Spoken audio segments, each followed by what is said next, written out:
Free expression is absolute.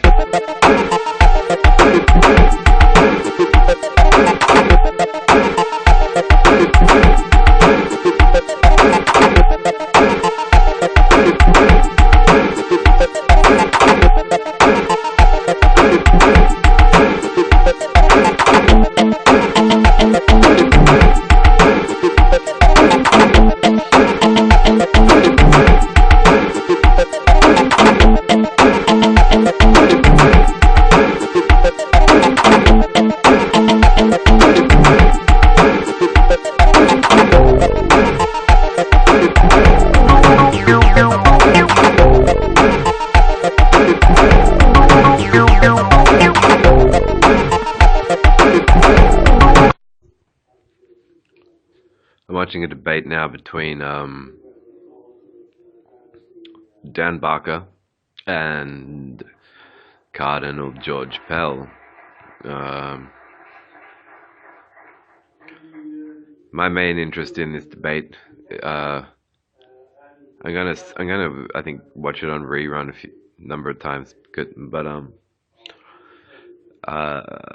finding out more about what happened to Anthony Flew is something I'm interested in, genuinely, because he's cited in one of my all-time favorite books, Atheism, The Case Against God by George Smith, for a short piece he wrote called The Presumption of Atheism. And so, in fact, out of all the atheist writers that whose careers I've ever taken an interest in, Anthony Flew is the only one who is said to have, religionists use the term recanted. You know, they like statements like, if you have no faith-based religious belief, you probably recant on your deathbed. Some of them even lie and say things like Charles Darwin did, and you know, they'll name certain prominent thinkers and say, oh, they all recanted on their deathbed. They all got old and were nearly dying and panicked and went, no, there's definitely a God. So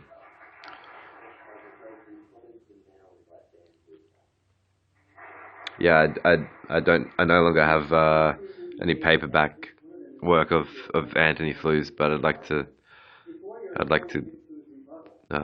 obtain it again, obtain some of his books. There's talk about how when explanations advance, it's pretty much always a theistic viewpoint getting superseded and overturned by a non-theistic account, and never the other way around. It's never when is it that believers in God have said, oh well, you unbelievers thought that you know, that this part of the world worked this way. Now you know that, well, we were quietly, humbly saying amongst ourselves that maybe it works this way. And now that you have all this instrumentation and equipment,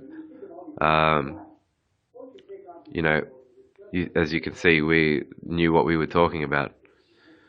Now, it seems to me always to be,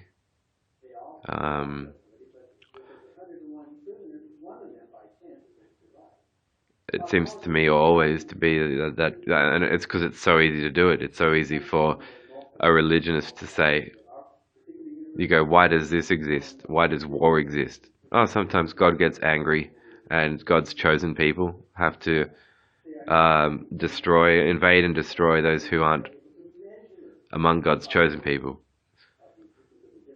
Oh, Oh, why does this virus or disease exist? Oh, it's a punishment from. It means that this God is angry at you. You've displeased him. If you pray and give 10% of your money to our church here, God might forgive you, and you can heal. And then the person goes and, oh, but I gave my money. I prayed. I haven't healed. Oh, well, at least, you've prayed and God's forgiven you. So you may still have the illness, but, just at least be comfortable enough, take solace in knowing that our God has forgiven you. But you said that the sickness was a punishment. Maybe that it was, but you've prayed and you've asked for forgiveness, and we did now at our church we all gathered around you, prayed for you, and now we, now we sense that God has forgiven you. So you should be happy that you're forgiven. In fact, don't be an ingrate and say just because I've still got this disease, and that's how it's always been. If the planet, there's still now, I think the Flat Earth Society still exists. There are pages in the Bible which talk about the four corners of the earth. Now, I think it's more likely that people that wrote the scrolls that went into the Bible, since they were writing on papyrus manuscripts that were essentially rectangular in shape once rolled out, those rectangular papyrus manuscripts had four corners, and none of them had Captain Cook's ship or whatever. None of them had charted the shape of continents, much less the entire planet. So it's more likely that ideas about Earth being square or rectangular shaped came from outdated theologies of people writing scribes on rectangular papyrus manuscripts. But that's an inadequacy, I see it, of religious belief, is that you can use the idea of God in any discussion about anything, and God's always the cause of something and always the cure of something. It's like headaches and caffeine in the Merck's manual, where they talk about how caffeine is the cause and cure of headaches. And church is like the people who say, oh, what's wrong? Oh, I've got a headache. Oh, here, have some caffeine. Oh, I think maybe the headache is worse from the caffeine. Oh, here, just have some more caffeine. Oh, I've still got the headache. Oh, have you? Well, maybe you should have some more caffeine. No, oh, thanks. Oh, I've still got the headache. I'll try some. Would you like to try some caffeine? It's just that's what the church does, I think. I can now it's very easy. I could tell you what you could pick anything, and I could come up with a bullshit reason of why, of an answer to any answer to any of your questions, by appealing to the existence of an omnimax God. But I want to read. I want to read some more of Anthony Fleur's early writings around the time that he wrote The Presumption of Atheism, and then I also would like to read what it is that convinced him to become a believer again, because it seems in his case he might have.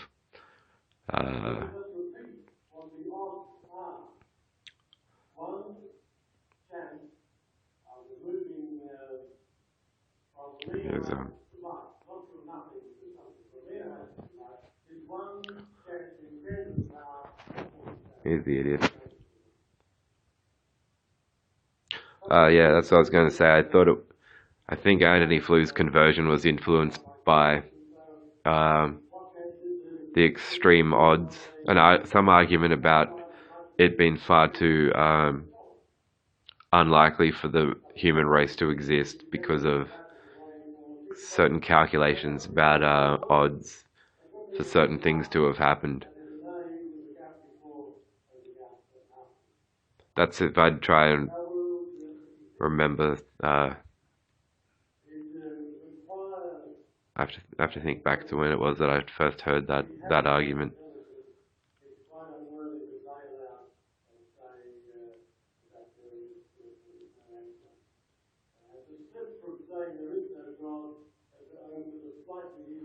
Yeah, these really extreme.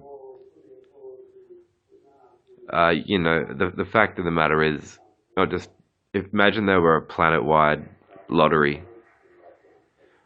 one lotto company and everyone was a member, and you had to be a member or you got fined, like with voting. Then you'd have the entire human race enrolled in a lottery, and you'd have all these statisticians talking about, well, it's so unlikely you will win. Now all the advice you could possibly have on the basis offered to you about how unlikely you are to ever win, on the basis of those calculations, and even if everyone on the whole planet were forced to be a part of this lottery, then it's therefore going to always be rare to a certain extent that a given citizen will win this lottery. But also, say it's fortnightly drawn or weekly drawn, someone is always going to win it as well, somewhere in the world. So, and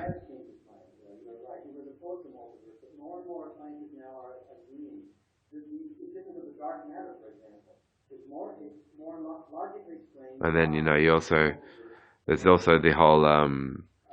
I would like to read why Anthony Flew says he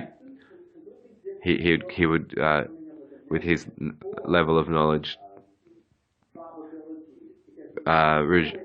get involved in theistic belief again, because I wouldn't think that just statistically improbable arguments about self-replicating molecules and things like that could be a proof of theism. I could accept things like, well, these phenomenal odds have convinced me to suspend judgment until more is known on this topic, that topic, and that topic, and that topic, and that topic. Yeah.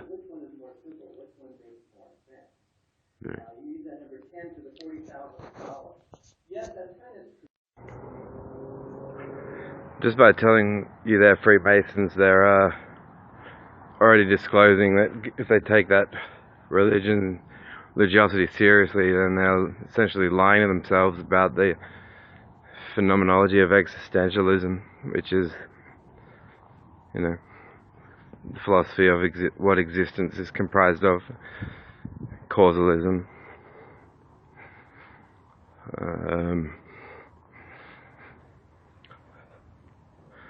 So they're more or less saying that they're willing to lie about what's going on in another person's life. Otherwise, their logic would steer them into the direction of rebuking the theology of the existence of the devil. Same thing applies to serious God believers too. They do the same thing. It wouldn't matter if your existential error was the existence of God, the existence of Lucifer, or the existence of,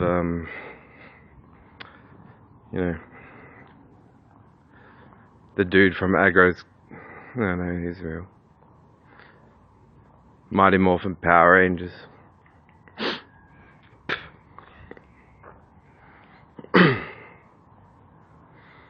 So, a health initiative, you're supposed to make a petition or request, which for me would have been done in writing. Otherwise, forced interventions against the Constitution. So, sort of thing you can become aware of when you absorb and comprehend the integrity that's sort of encrypted in art pieces like Doppelherr's. Religiously motivated, tyrannical, totalitarian minds can, once they have ascertained a certain professional role, use their professionalism as a vehicle to forcefully push a religious agenda while convincing everyone around them that what they're doing is a virtuous duty in terms of health. This actually was taught about this phenomenon in college. Two graduates of psychology at university didn't disclose their credentials and went to a mental health facility, and they were within days diagnosed with about 7 different illnesses just from their conversations. At the end they had to say, well, we're actually graduates from this university that have studied, and then all the stuff went, whoa. More or less illustrates that they'll frame issues to anyone that talks to them, potentially.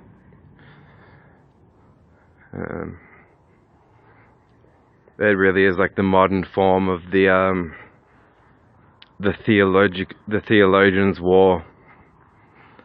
That's not a battle I'm fighting. I'm against theologians.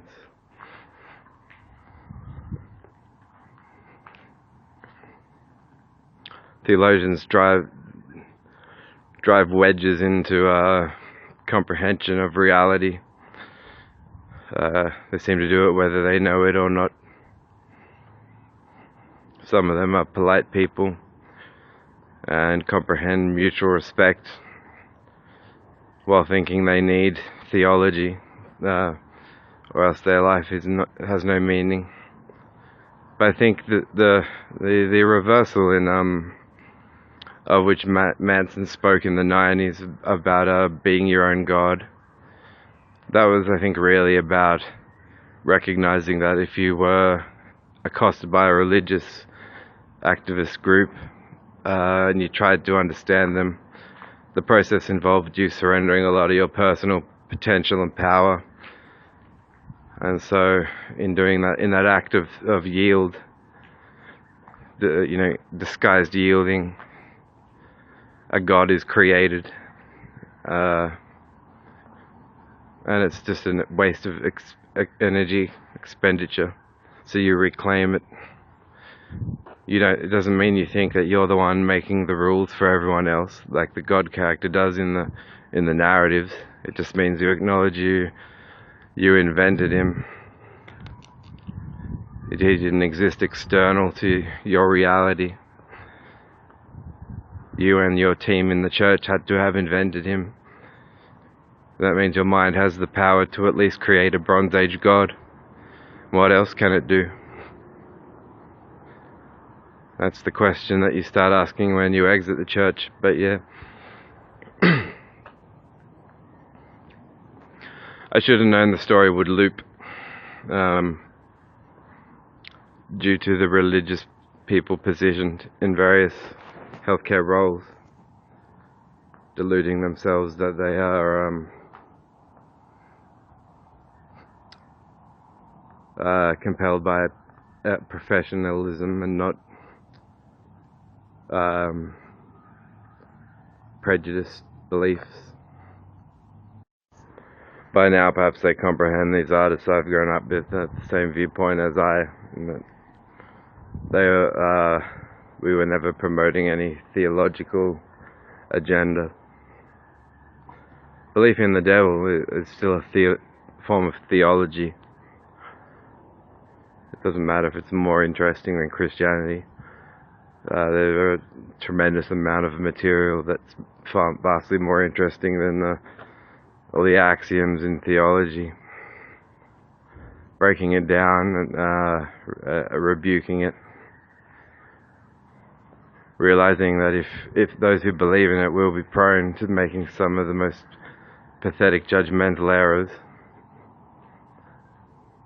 you know, they think they've got a whole being with supernatural abilities actively within their brain, and they're in cahoots. and yet I apparently have a split personality. Or they've got the devil in their mind in secret. But they're genuinely and sincerely invested in psychiatric prowess, of course. It's not backed by religious discrimination at all.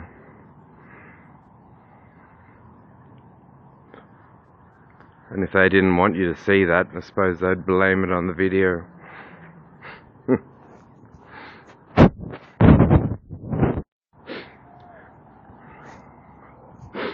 I take it that in their theology, in the narrative, the Lucifer sows seeds of chaos, similar to the way he does in books like Job in the Bible. Create some chaos so that the weak genes, the ones with the weak genes, simply perish. The ones with the strong genes manage to survive. Survival of the fittest. That's part of the Masonic agenda.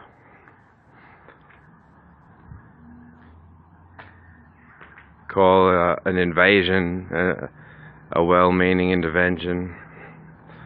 Misconstrue what constitutes being signaled, contacted, or called. With an arrogance, theologically denying that quantum mechanics is quantum mechanics.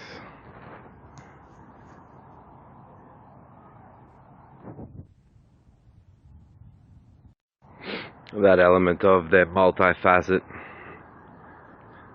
They can be a Freemason and then a pharmacist. Why is it up to me to satisfy answering their whatever's now?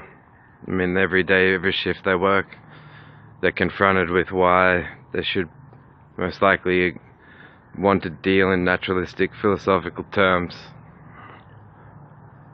That's what the populace shows them every shift.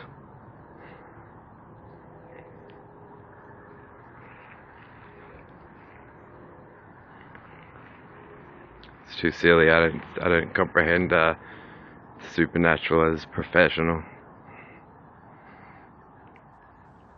It's the beginning of excusing oneself for the usurpation of others' rights. I think in Ian's store, an examination aimed at trying to determine if a particular person is suitable for employment, conducted by management, should in fact be done in the context of reiterating constantly that within the franchise and even within one duty within a single store, there's certain things, there's a certain confidentiality. Now, the best way to model that confidentiality is to be not breached, is by showing the employee that management will always respect the residential privacy rights of the prospective employee. Otherwise, they're saying, that something hypocritical. They're saying, protect and safekeep the privacy of this business while we tell you how we're violating your privacy rights at any point in time. They do this, and then they're essentially saying, expose us. We double cross ourselves, expose us. And that's more or less what is they drum into the conscience.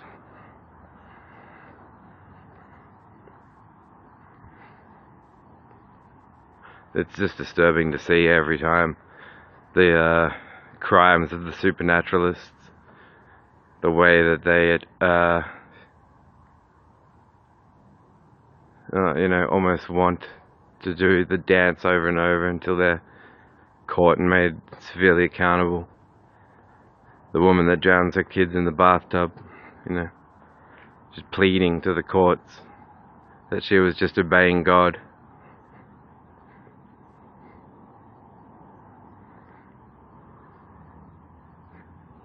The time to call religionists on their bluff is always a time to enjoy.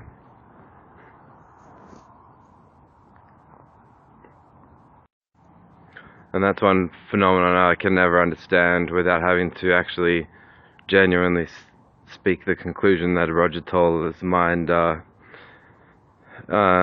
incorporates more or less the ethical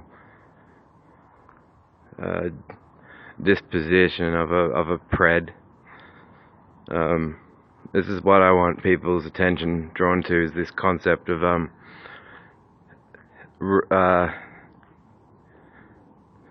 in addition to supernatural excuses, you've got the excuse of, oh, but I'm just inquiring as a part of a research effort. How many? Where do you think the limit is, and in terms of what cannot be excused or written off in the name of research? Where is it? What's too far? And so there's the competitors in the private sector just seem to keep insisting that private sector means not amenable to, or not answering to the rights charter.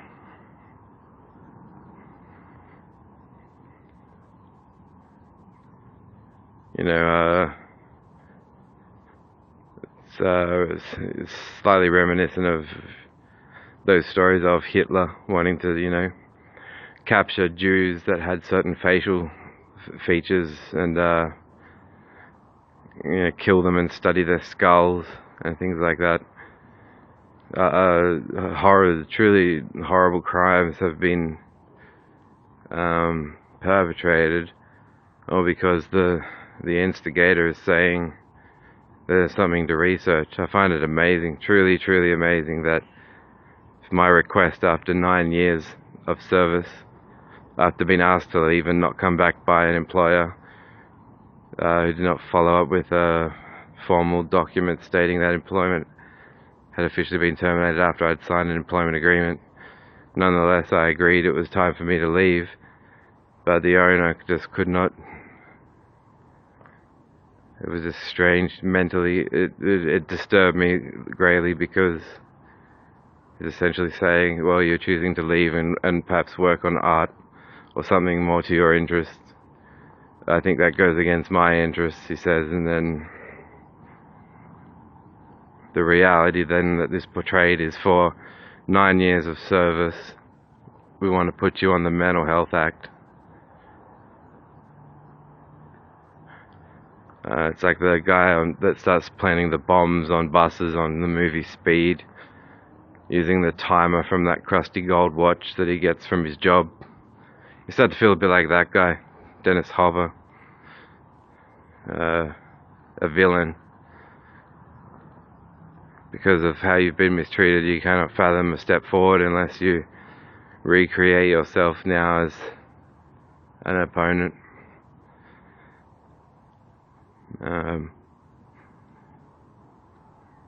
In that sense, time has been of the essence, because it's allowed me to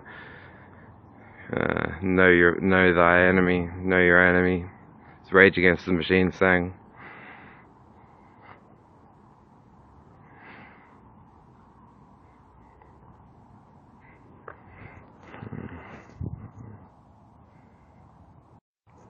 The reality is, the history of this continent is that white men came here to discover it was filled with art. Art was everywhere, on rocks, faces. The Aborigines' creative spirit is beautiful. It's very inspiring. But what isn't inspiring is this white, perhaps Christian-backed, theologically driven unilateral initiative to call the beginnings of this continent something to be proud of. In doing so, a lot of mistreatment is ignored, and that story, I see elements of it on a loop, as you know, some white people with who are artists, and so they'll be targeted.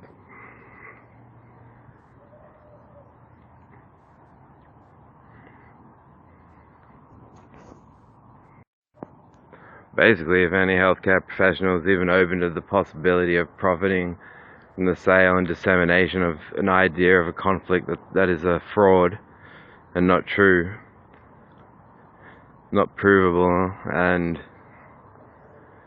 a digression from owning up to, you know, wrongs during the line of duty, they're absconding. Blame it on the fucking TV. It's pathetic. I mean, if you were even open to the idea of that, I actually think it's a true violation of the degree of trust a citizen hypothetically thinks they should invest in healthcare oriented businesses in the first place. It's like they misheard the Hippocratic Oath and the words of Hippocrates, and they're worried about getting too many critics, so they invented the Hippocratic Oath.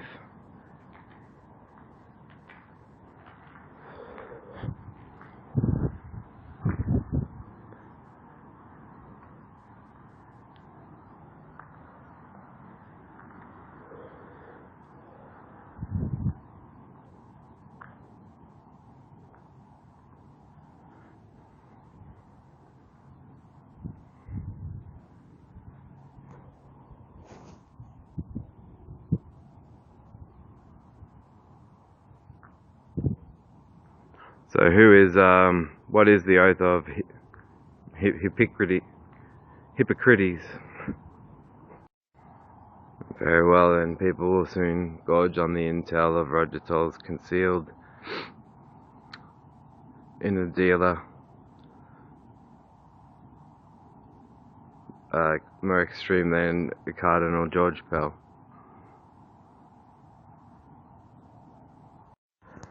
Very well, and people will soon gorge on the intel of Roger Toll's inner dealer, more delirious than Cardinal George Pell. Also, if a depressing note is the fact that as an employee in Capital, Roger doesn't make it clear to you what your rights consist of. Statements like, well, this is a private franchise. Well, you might stop and think, okay, well, so what are the rights that an employee therefore will enjoy? Or what rights do we have? So then if you leave, I suppose, see, maybe he doesn't even know.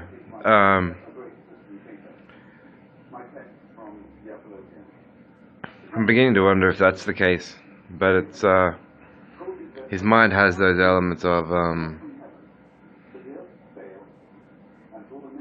you know, I have no idea why he would try and say to me, as he did in 2010, that I'm out to make my own rules.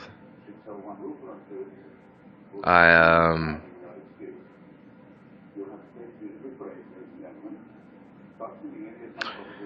mean, DJing, I understand it's not so conceptually engaging. It's more about, I found it sort of exorcistic because I could unwind while doing sets, and the vicarious enjoyment for those who would dance and enjoy or request tracks. But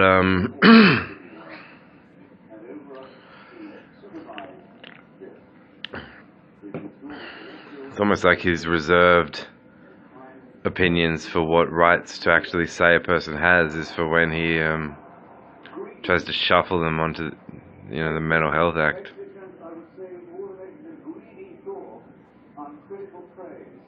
But I think a lot of these misunderstandings wouldn't occur if,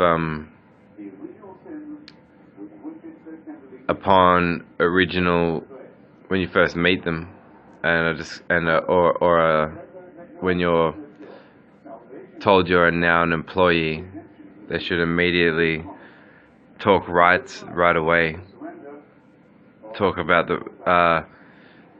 their regard as a business for the rights charter, and those sorts of conversations should happen from the outset. I think it gives some sense of at least conceptual social security for the worker, and it gives the employer a chance to actually fathom what their employees stand for. Faith is not adequate. Faith is it's like assume everything you want to. Assume anything you hear. Assume. That's faith. Belief or trust that does not question or ask for proof. You have to be very careful with that.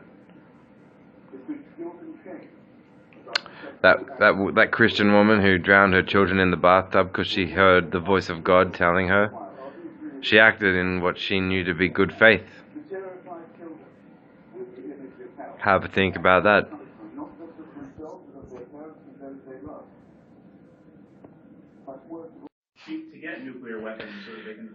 I remember in the later part of 2009, while working at at O'Connor, and a girl, Akila, she is Indian, beautiful girl.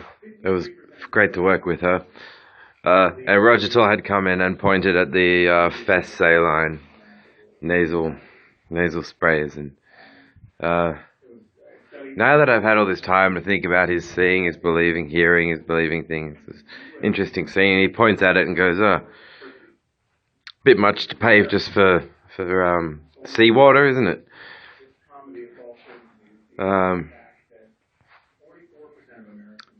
But the price for that saline Fess spray is also pretty much the same as the base hourly retail award wage hourly rate. So the bottle of Fess was like equivalent to an hour's work in pay.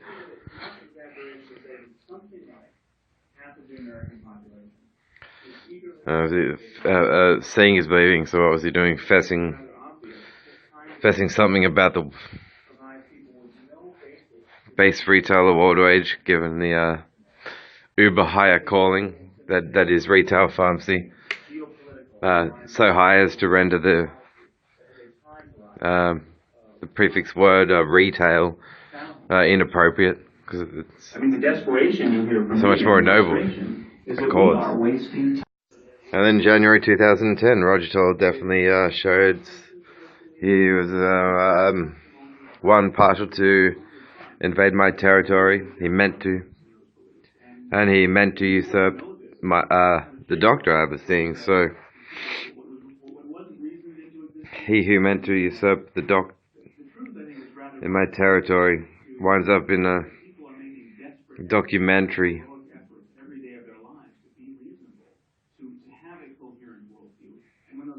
made by me.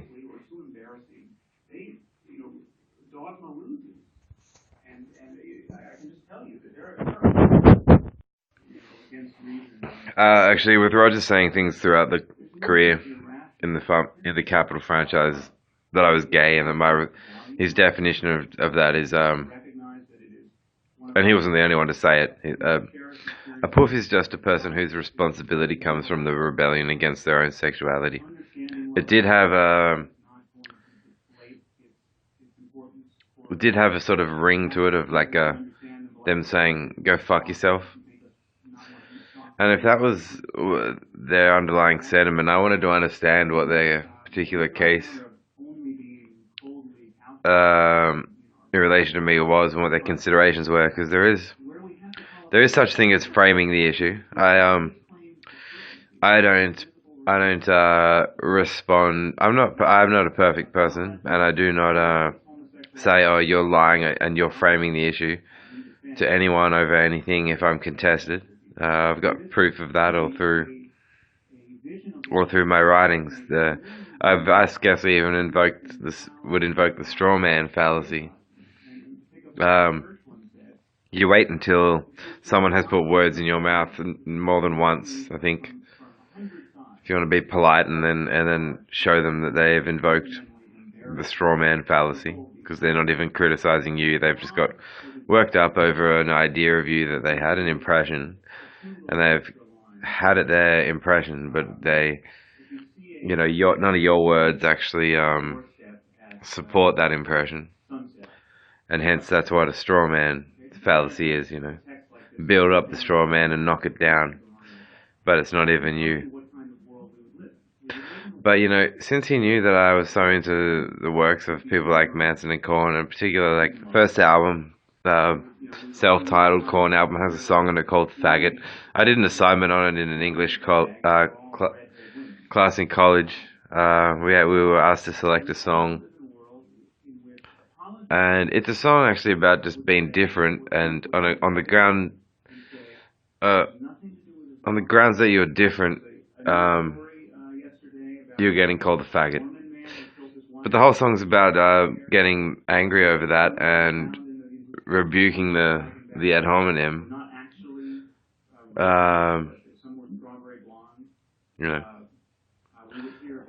Why is it people who seem to be a little bit different suddenly get accosted with, sexually themed discriminatory statements during work hours?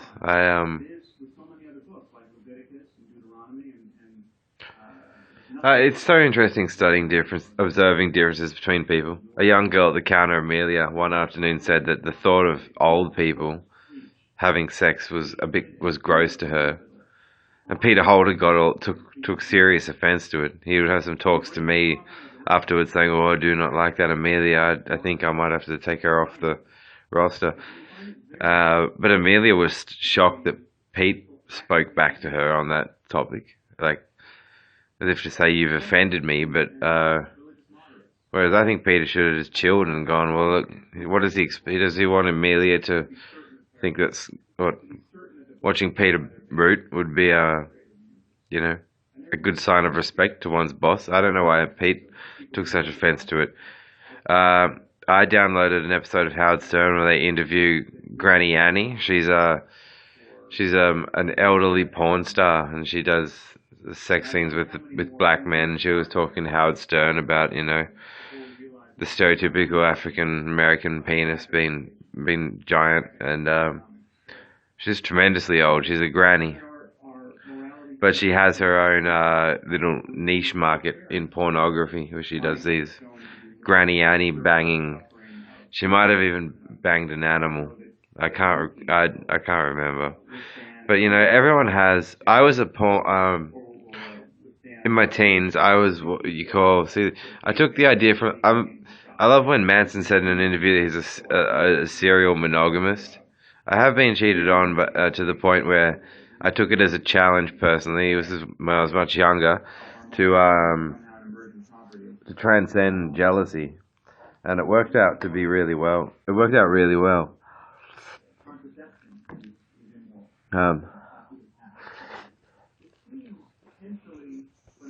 Worked out really well, and they became a little bit more libertine.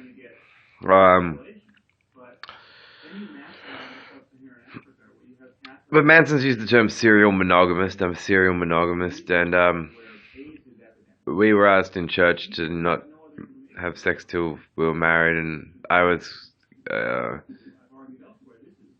Sex actually wasn't even the topic that initiated my debates against the church, though I found their many ideas about sexuality to be quite, I thought, harsh. I've already mentioned that they excluded a gay keyboardist who was more talented than any other keyboardist or piano player in the whole church. you're allowed to play keyboard and piano if you stop being a homosexual. That's what they told him. But for me, it was just simply truth and like investigating the Bible. Their statement is that it's God's perfect word, so finding contradictions. They were the. That was it. That was it for me. Is that you're true to yourself, and that means you want to be thinking about truisms in philosophy.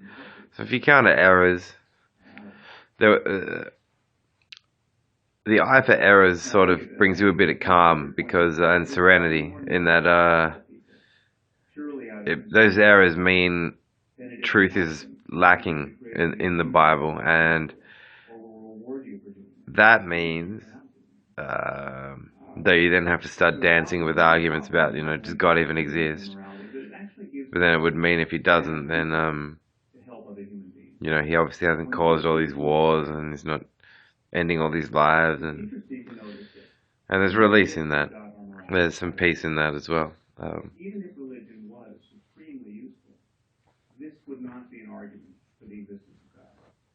Yeah, but that scene in Hughes, I'll never forget it. I mean, who was in the wrong? All I really did was state an opinion. I think old people having sex is gross, and Pete took it real personally. Like, how dare you? It wasn't that she was saying old people or older people can't and don't have sex. She was just, how can it be bullshit to state a preference?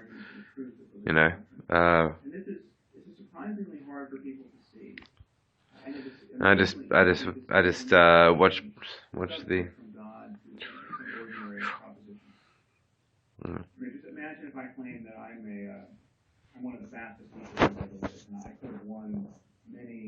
Well, actually, if you're a manager named Roger, then you can often insist. Threats abound, abundant. That it's more than bullshit to state preference. Because he'll tell you your preference. Because he knows what matters, and he knows everybody needs their capital counted. What's therapeutic is not having loose ends. I did stake my name against the claim to have been persecuted for trying to be true to myself by certain mainly one particular youth pastor in the church I went to in my teens. But when I was working with Peter Holder at Hughes, he would talk to me about his dealings with Christians, and he sounded quite emotional. Like he would say that they would pick on him, and I would think, well, if you memorize the issues over which they picked you, and just go online to a forum community where that same issue is being discussed, and then join in on the debate and debate your point of view. You can use a pseudonym, have anonymity. Then it's actually a very therapeutic and beneficial process, because you're able to get off your chest what bothered you, and you're able to see how your opinion, meters out once it's subjected to the rigorous scrutiny of a community discussion. Yeah, he sort of had that. And they picked on me. Like in Wanyasa High School, we would say that's to call the wambulance. And the Christians picked on me. That's that's calling the wambulance. If you can stitch the cut finger yourself at home, then there may not be any need to call the wambulance.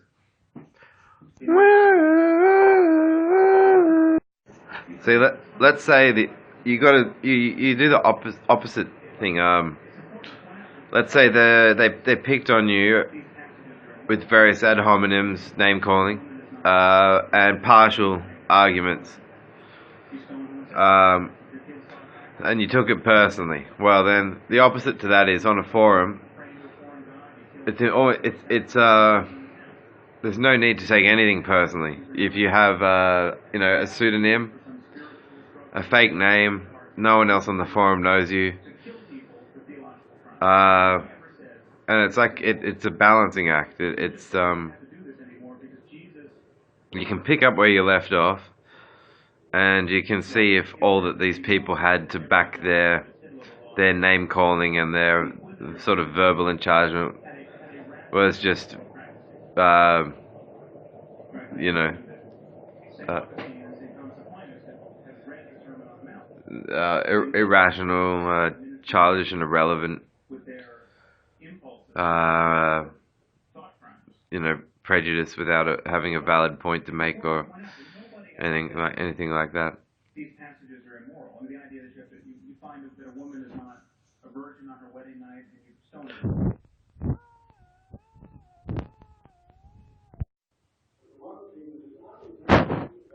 Is Puff the fuck with Pell talking about him.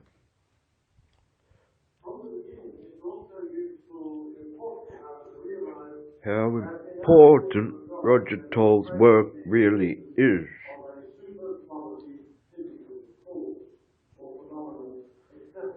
Roger Toll's cause is superiorly important. It's very important. He has a special cause.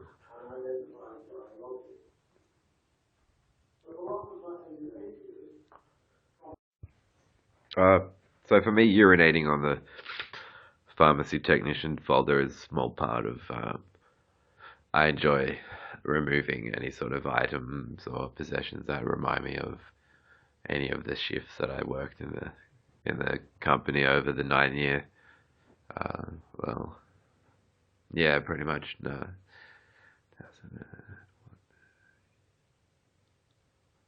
yeah, 9 year period.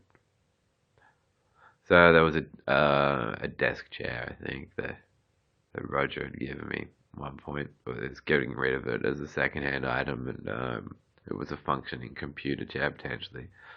So I gave it to a neighbor up the street. And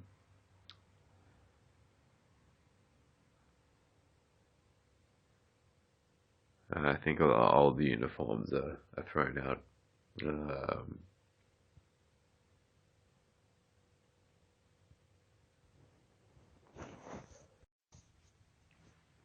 His old pathetic dance, Rogers, is well, we at least treated you from A to B. From A to B. Uh,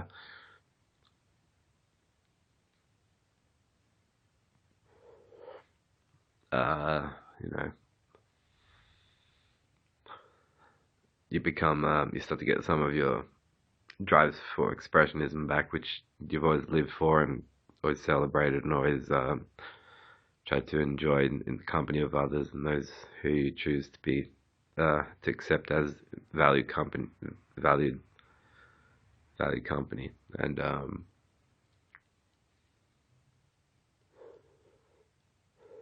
yeah, it's fascist nonetheless. He'll do that sooner before admitting outright to a list of fuck ups.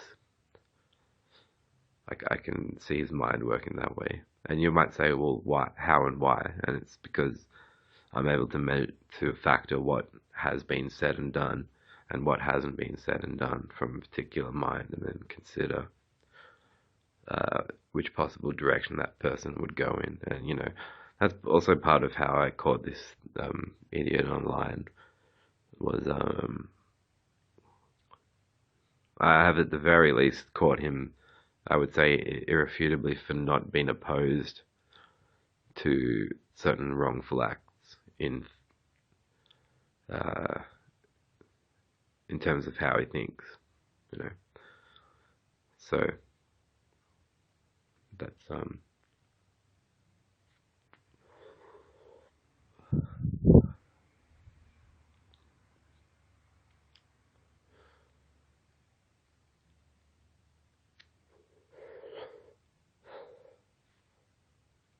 yeah, I wish it had played out where they'd went like, "Oh, you caught our shoplifter, thanks." No, you better not work here. Surely you will. We don't want you to catch what our boss, the manager and the co-founders are involved with and what they're into. And if they had said that instead, I would have said, "Oh, cool, thanks," and then I would have gotten a job in somewhere else and not at Capital Campus. Um, the irony that it wound up being, yeah. Look up irony, of course. Right, and thanks. Um, Ideas within for those who are promoting and advancing agendas of supernaturalist believers. When they talk about what they believe in, and it always seems to involve like it's almost like they try to use nature as a hook to sell their product. Uh, so yeah, what they would find if they didn't resort to drawing on concepts that are natural concepts, words that have purely naturalistic um, usages, that no one would be able to understand them.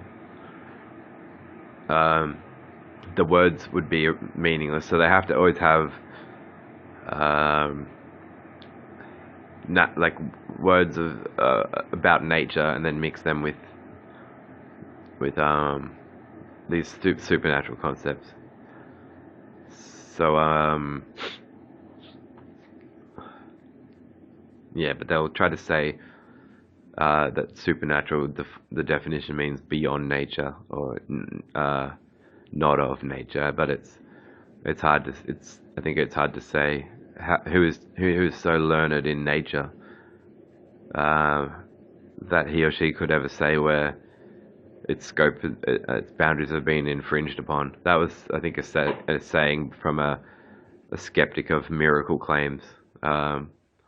In order to prove a miracle, you would have to prove in some way that nature's laws had been abrogated, and otherwise you would have a naturally occurring event that was not a miracle, but it's just something that happens in nature. That same. So yeah, the question was, who's so learned in nature that she or he can say where her domain ends. Uh,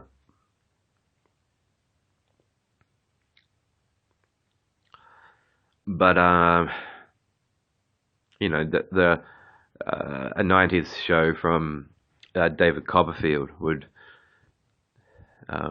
look to various people in various parts of the world. Um, it would look to them just like uh,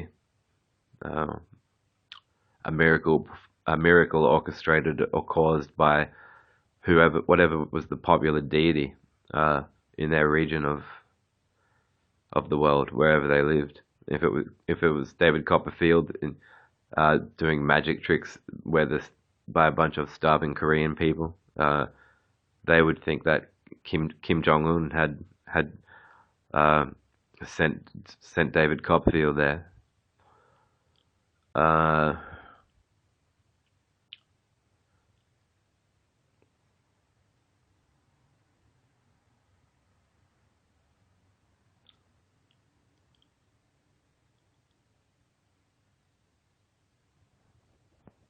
Need a cup of tea.